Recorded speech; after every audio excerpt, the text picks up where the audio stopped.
ஸ்ட்ரீட்ல ஒரு பையன் யங் மேன் வந்து போனை நோண்டிக்கிட்டே வேகமா நடந்து போயிட்டு இருக்கான்.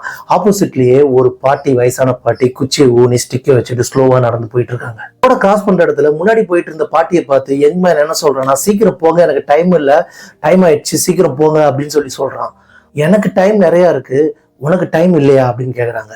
உடனே அவன் சொல்றான், பாட்டி நான் யங் மேன், எனக்கு லைஃப் ஃபுல்லா டைம் நிறைய குட்டி கிடக்கு அப்படிங்கிறான். உடனே பாட்டி பார்த்து அப்படியே சிரிச்சுட்டு தனக்குள்ளே என்ன சொல்றாங்கன்னா, அவன் திரும்பினோடனையும் டக்குனுக்கு தான் கையில இருந்த ஸ்டிக்கை தூக்கி டப்பார்னு தூக்கி போடுறாங்க. ஸ்டிக்கு கீழே வந்ததை பார்த்து வேகமா ஓடி போய் என்ன பண்றான், அந்த ஸ்டிக்கெட் வந்து பாட்டி கிட்ட கொடுக்குறான். பாட்டி உடனே பார்த்து வாங்கிட்டு, எனக்காக ஒரு நிமிஷம் டைம் ஸ்பெண்ட் பண்ணதுக்கு ரொம்ப நன்றி அப்படின்னு சொல்றாங்க பாட்டி. இது ஒன்றும் பெரிய விஷயம் இல்லையே அப்படின்னு அவனும் சொல்றான். அதுக்கு பாட்டி, இந்த ஒரு நிமிஷம் தான் உன்னோட உண்மையான வேகம், இவனுக்கு ஒண்ணுமே புரியல என்ன சொல்றது அப்படின்னு ஒரு கன்ஃபியூஸ் ஆகி நிக்கிறான். சிக்னல் கிரீனுக்கு மாறுது, பாட்டி நடந்து போறாங்க. இவனும் அப்படியே யோசிச்சுட்டு என்ன பண்ணாலும் போகும்போது கரெக்டா இவனோட போன் ரிங் ஆகுது.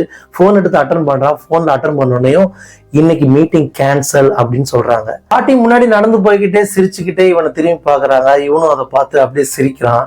அப்பதான் இவனுக்கு ஒரு விஷயம் புரியுது, லைஃப்ல மெதுவா போறது கூட முன்னேறி போறதுக்கு சமம் அப்படிங்கிற விஷயம். வாழ்க்கையில அவசரப்படலாம், ஆனா மனிதத்தன்மை பார்க்க வேண்டிய இடத்துல சில நேரங்களில் அவசரப்படாம மெதுவா கூட நடந்து போகலாம் அப்படிங்கிற விஷயம் தான் நமக்கு உணர்த்தும்.